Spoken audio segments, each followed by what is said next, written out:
Ladies and gentlemen, thank you for tuning in to this week's edition of Stop, Look, and Listen. I'm your host, LaTroy Gardner. This week, we have a special guest. I mean, this man has seen and done it all when it comes to urban music.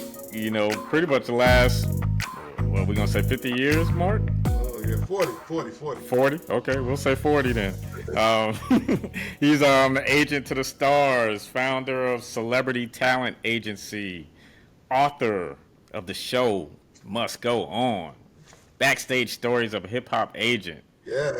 You see it right there. Um, Currently, he's the associate director and the GM of the Lehman Performing Arts Center, and the chairman of artist relations at the Hip Hop Museum. Yes. He's produced. He's been a rapper. He's been an artist manager. He's DJ'd a little bit, done A&R. I mean, the list goes on and on. We got Mark Money Green. Welcome to the show, Mark. Thank you, LaTroy. Thank you for having me. Oh, it's a pleasure. It's a pleasure. So, like we were mentioning in the intro, the title, "The Show Must Go On," it suggests perseverance. Was there ever a moment when you disagreed that the show must go on? Never. You know, that is something that I live by, and unfortunately, there's some examples that happened recently when I was working at Lehman. Unfortunately, an artist was performing on stage with a band, and he passed away while he was performing. And they literally had to drag him to the side of the stage, but the show continued on. So, you know, I'm Was sorry. that Fat Man Scoop? No. Oh. It was a Latino artist, but, you know, the point being is that, you know, no matter what happens, the show must go on. Mm-hmm. What decisions go into, you know, times like that when it's an emergency and you have to make a final decision? Because I look at, for example, say professional wrestling.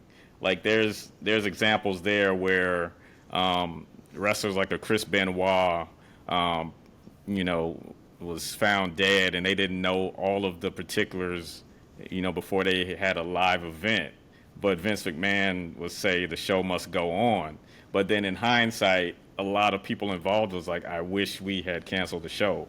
I mean, because we wasn't mentally, you know, there. We were still grieving, you know, our fellow competitor.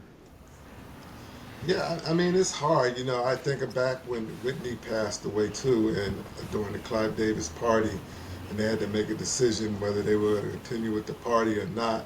I mean, it's a hard decision, you know, and unless you're really involved or being a part of it, you really don't know how to react. But at the end of the day, you know, it's a hard decision, and sometimes it might be insensitive. But at the end of the day, you know, again, the show must go on. Mm-hmm. All right. What inspired you to write The Show Must Go On?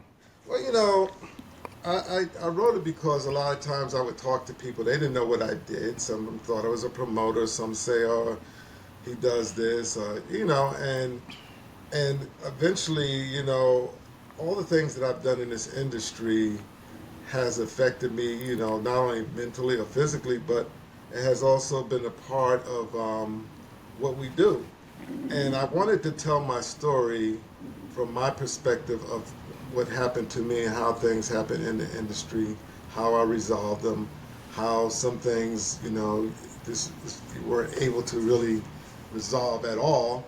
But again, at the end of the day, no matter what, you know, you have to continue on. So the show must go on. You know, you can't just stop and look back and say, oh, you know, whatever. You got to keep moving. Mm-hmm. All right. Well, you know, take us back to when the show got started. You know, being influenced by Freddie Perrin and linking up with the Robinsons and Sugar Hill Records. Wow. Yeah. Well, you know, the crazy thing was when I was younger, probably around 8th grade, I met a friend of mine, and I was playing drums and he was playing guitar. And we talked about forming a band. He said, sure. He told me to come by his house. And when I went by his house, I looked on his wall. I saw all these gold and platinum records. And I said, what is all of this? And I looked closely, and it said, the Jackson 5, ABC, I Want You Back, Stop the Love You Save, and on and on. And I was like, how'd you get these? And he told me, my uncle, he's a writer, producer. He wrote these songs for the Michael Jackson and the Jackson 5. So that was my introduction to who Freddie Perrin was. Freddie Perrin went on to be, I call him the Teddy Riley of my time because he went on to write I Will Survive for Gloria Gaynor, Heaven Must Be Missing an Angel, It's So Hard to Say Goodbye that Boys to Men remade.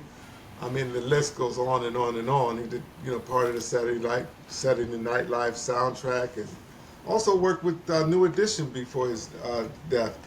And he became a main influence in my life because once I got to meet him and I told him my inspirations of wanting to be a DJ, he stopped me right there and he said, listen, Mark, you don't want to play the music, you want to make the music. Go to school to get your degree in music education, learn how to play the instruments, and you come out and you make the hits. Mm-hmm. So, And yeah, go ahead. that kind of brought me to, where I was in terms of like my job as a DJ and changing my direction into going into music. Right. So, All right. So you linked up with Master G from the legendary Sugar Hill Gang, Rock and Roll Hall of Famers. yes. How did he help shape, your mindset when it came to, this new genre of music, that was exploding across not only, the New York metropolitan areas, but starting to make its way beyond? So let me tell you the story.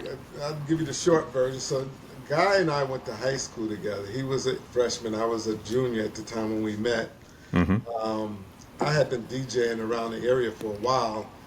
And one day I was approached by a promoter asking me if I wanted to be in the battle of the DJs in the Bronx. And I said yes. So I went out to the Bronx. I was DJing. And after I finished my set, another crew went on, and they were doing something on the mic, and that's when I walked over to see what they were doing. That was the first time I experienced rapping. That was 1977. So when I heard what they were doing, I immediately went back home, wrote my first rap. That weekend, I was DJing at the Projects in Hackensack, and Guy had came to my show, and I went on and did my thing, and he came up to me and said, man, what is that you're doing? What is that? What was that you're doing, Mark? And I said, oh, they're calling it rapping. They're doing that in New York. And he was amazed at, what I was saying on the mic and the things I was doing. And he continued, to kind of follow me before he started working on his own situation. By the time I got to college in 1978, he called me up and he said, Mark, guess what? We're making a record. I said, what are you talking about? He says, we're making a record off of Good Times. Now, back then, Good Times was the main record that everybody was mixing with. Mm-hmm. I said, really? He said, yep. And by I guess that following year, they came out with Rapper's Delight. And Master G was born. All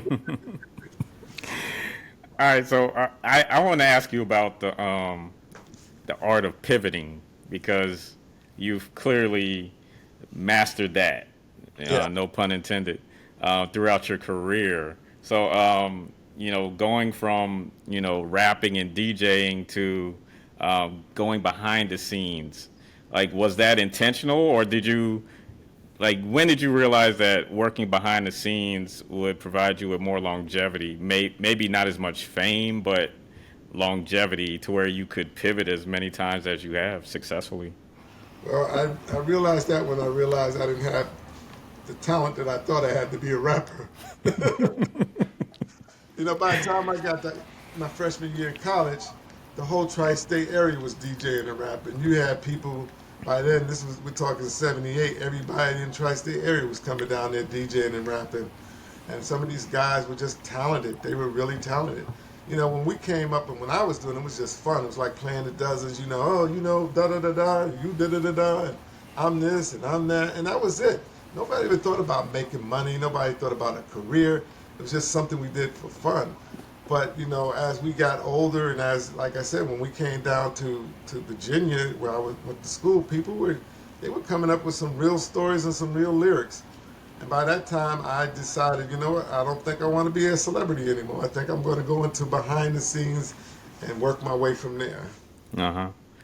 And when I was going through your bio, I love the fact that you played a role in, to me, one of the most unsung um, labels slash production companies, in the game, and that was Hush, with Right. Oh, Jackson, Melba Moore, yes. Lilo Thomas, Kashif, you name it, Melissa Morgan. Yes. Yeah, just talk about your days with Hush, and why is it that they're so underrated and not celebrated like they should be? I think, and we always talked about this too, about possibly doing a movie or some type of series about Hush. When I was fortunate enough, when I was in college, there was a time, and I talk about it in my book, where all my DJ equipment was stolen, my records, and pretty much ended my DJ career because I was in college. I couldn't afford to get all those records back, and couldn't afford to get the equipment. So I started doing concerts, and I met Melba Moore and Phyllis Hyman, and I expressed to them both of my desires to want to be in this industry. And they saw the passion and the desire I had, so they both gave me their phone numbers. They said, well, call me when you get out of college. So, after going through a few menial jobs, I called Melba Moore, and she told me to come by the Hush to meet with Bo Huggins, which was her brother-in-law, and met with Charles, and the rest was history. I was able to get in there from the ground because at that time they were still building, and it was just a great opportunity. Hmm. What do you what do you look for when identifying new talent? So, I mean, even from back then to now, how has that mindset changed? Well, talent is hard because I mean, when you look at the way things are now and the way things were back then, you look for real talent, you look for creativity, you look for originality, you look for somebody that was different. You had to have the whole package. You had to look the look, walk the walk, and talk the talk. It wasn't like today where you try to get a deal. They say, well, how many social media followers you have, or what's your Instagram page look like, whatever, and they base your career on that. We were into artist development. We were into building and creating and molding that person. So it's a big difference, but it was a great experience for me. Hmm. Dr. Todd McLean provides periodontal and dental implant services in 2 convenient locations. They offer over a decade of experience treating patients, and appointments can even be scheduled in the evenings, weekends, or early mornings. Give them a call in Chapel Hill at 919-537-9774 or in Durham at 919-484-8338, or visit them online at gumsandimplants.org.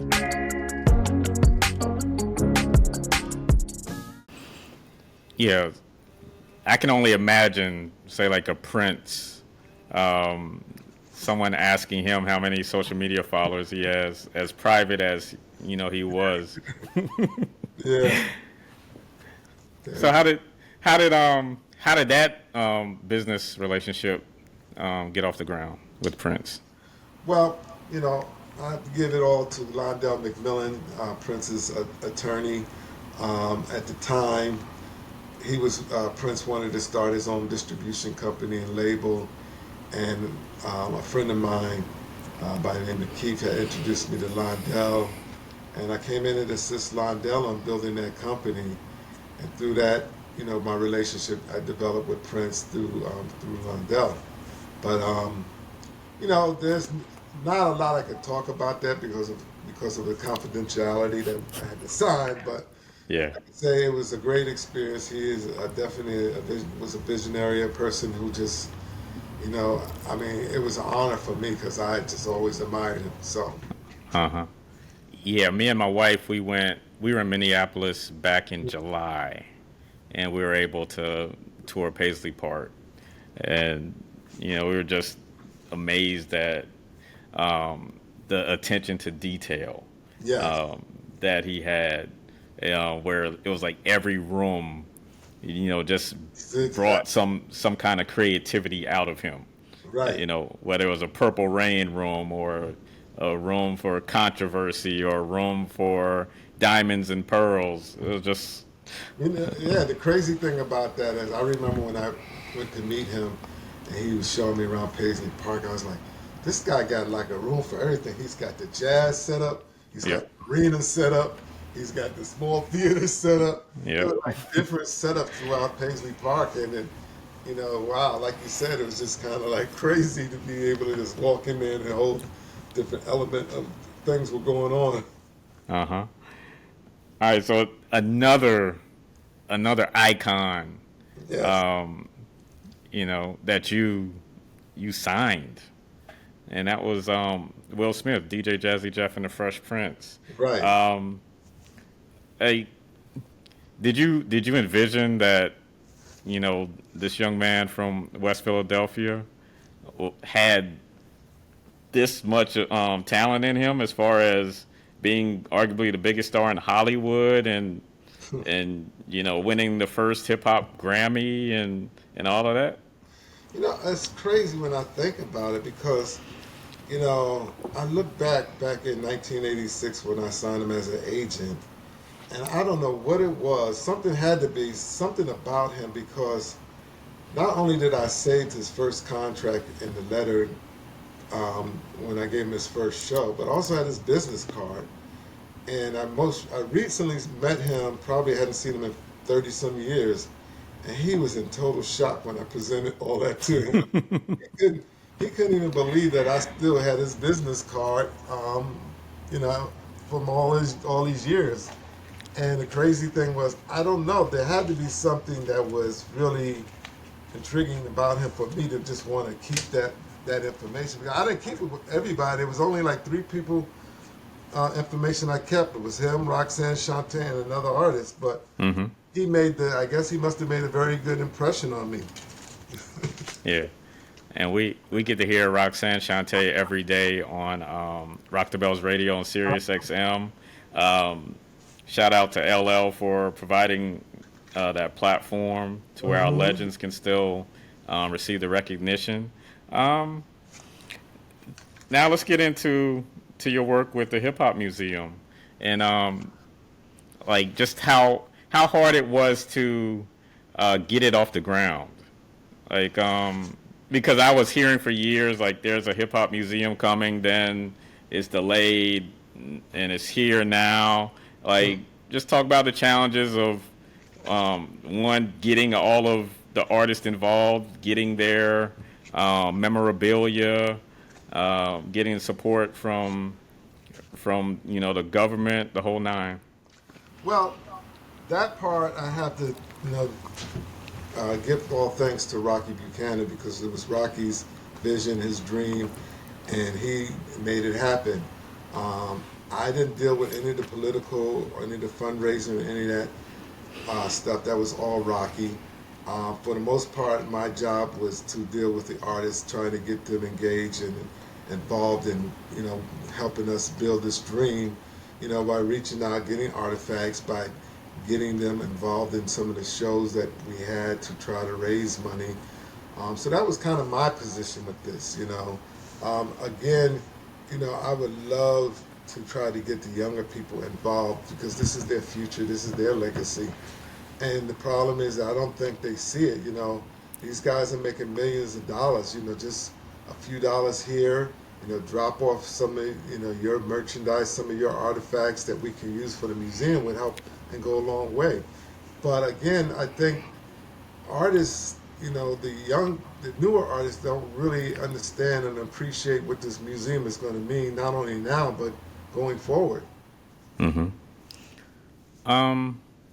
Do you feel like with that, a lot of the artists are just focused on their bottom line and not the culture as a whole? Absolutely. I totally agree. Why? I don't know, because I guess it's just a different mindset. When I came up, not only did I want to know about every record, everybody, producer, every writer, every artist, but I just wanted to be involved in some kind of way, to give back, to give. And I just don't see it, going forward with this generation. Mm-hmm. like, so what are you all doing as far as, like, do you do free concerts or anything, with the older artists and the new artists, as far Well, as getting them, in touch with the museum? sure, we've done a lot of different events, and I think I've been with the museum now like 7 years or 6 years or something like that. And again, it's all been a growing process. Yes, we've had free concerts, we've had um, tickets to Yankee Stadium games. We've done all kind of events, teamed up with Chase Bank, and all different events that we have to kind of engage the audience with the artists, and not only that, but to really make everybody understand the mission and the position of the museum. All right. So looking back, Mark, on your career, like, what moments stand out as like some of the most defining moments in your career so far? Whew, it's a lot. The thing I love about my career was when I first decided I wanted to do this business. I got a book from the library, and I was in 8th grade, and I saw all the jobs, and I said, I want to do that, this, and that. I saw everything I wanted to do, and I'm glad that I had an opportunity to have done everything that I actually wanted to do. Um, when I look back, there's so many different jobs and positions that were challenging, or that I could say, this helped me do this, or this helped me that. I think at the end, for the most part, everything that I've done, and I always say this, when I first got into business, I didn't want to do sales. I was doing sales and I was doing retail. But everything that you do will help you with the next position. Mm-hmm. The education you get from doing this educates you and helps you to move forward in the next position. So I'm just happy and fortunate to be able to have done the things I've done and still be in the game. So how much of that was you had a vision board versus um, you just stumbled across these opportunities and developed these skills, and then you was like, what, the next step is this, and I think this is the next challenge I want to tackle. Absolutely. Well, first of all, I'm a planner. So Mm-hmm. I planned everything that I've done. I talk about in my book where I had just came off the road as the road manager for Albie Shore. He was a new artist that just came out. And I had already made my name as a road manager, working with many artists. And Andre Harrell came to me and said, listen, man, I got another artist I want you to work with. It's Heavy D and the Boys. But I had already made up my mind that my next job that I wanted to do was to get in the record business. And although I told him I didn't want to do it, I did a courtesy and met with Heavy and them to, just to give him that right. But I had already made in my mind, this is my next step. And when I got into the record business, um, my next thing was, what was I going to do next? I became an agent. So everything was planned for me. Now, of course, it didn't always go as planned, but I always stuck to my plan. Mm-hmm. Yeah. So, like, with celebrity talent agency, was there anyone that you missed out on that you wish you had had signed? Like, Goodness. Okay, so yes, and in my book, The Show Must Go On, I talk about some of the missed opportunities. mm-hmm. I'll give you two quick stories. One, I was managing a group called SWV. We happened to be in Houston, Texas, at a record store doing signings and all that. And while I'm there, this guy kept coming up to me, talking about this girl group he had. He kept begging me to listen to the demo. I mean, he was persistent. He was very persistent, and I was getting a little annoyed with him. I said, okay, took the demo. When he left, I gave it to somebody else, and then I continued on.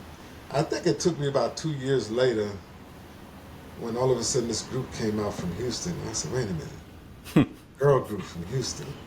And I went through my business cards. I said, oh, wait a minute, I think I know who this is. I went through my cards. I pulled up the cards, and guess who it was? Destiny's Matthew Child. Knowles. The group was Destiny's Child.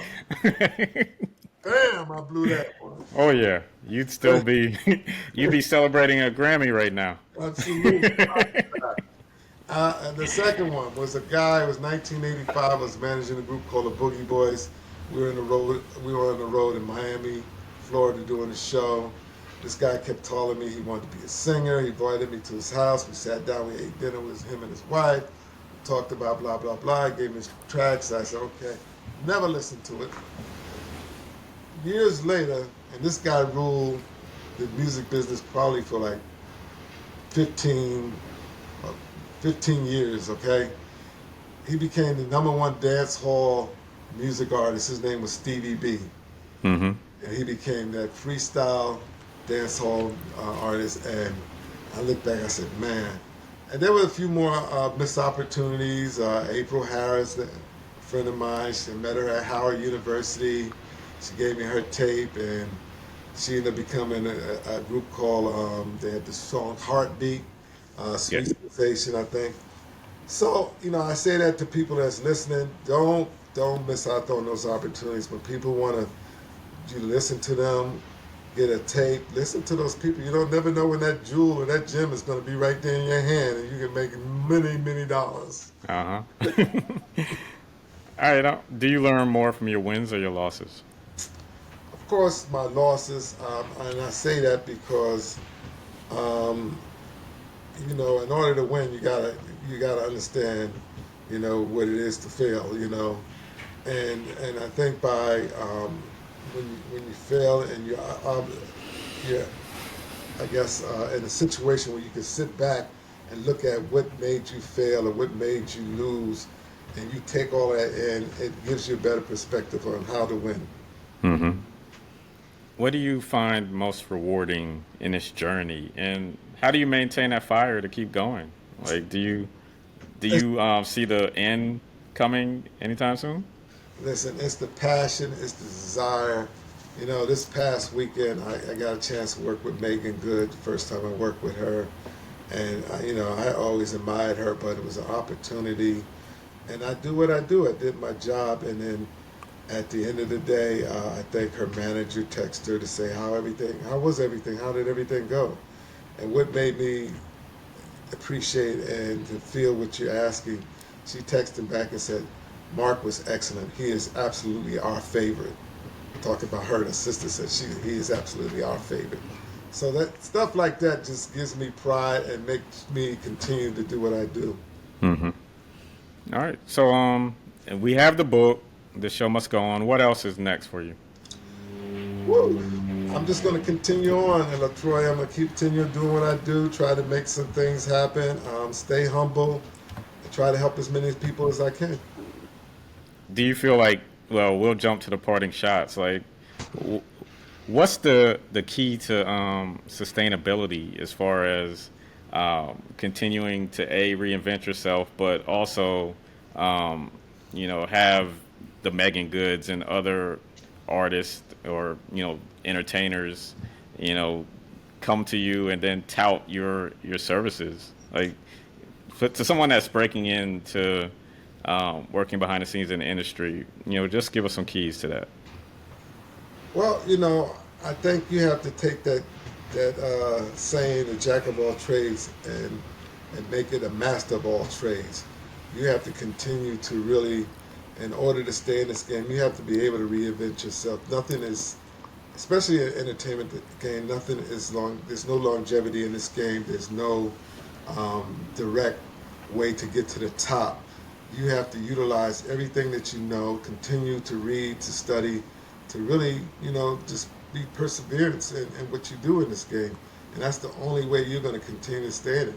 I'm happy and fortunate that I've been in this game over 40 years, and I've been able to continue to do what I do and love what I love. All right. So, feel free to plug the book, plug the websites, where we can find you. The show must go on. I want to give a shout out to Erica Williams for helping me here write this book. You can reach me at Celebrity Talent Agency Inc. on Instagram or Facebook, Celebrity Talent Agency. All right. Mark Money Green, markmoneygreen.com, Yes. CelebrityTalentAgency.com. Yes. The show must go on. Absolutely. I'm looking forward to getting my copy and reading all of the amazing stories from, one of our true pioneers that has seen and done it all, have touched or worked with everyone, everyone you can name. Go on the website. Like, you'll be scrolling for days. So, Mark, thank you for your time. Thank you for your contributions. Looking forward to making the trip up to New York and visiting the museum in person. Yes. So, for Stop, Look, and Listen, I'm your host, LaTroy Gardner. See you next week. Peace and blessings. Peace and blessings. Thank you.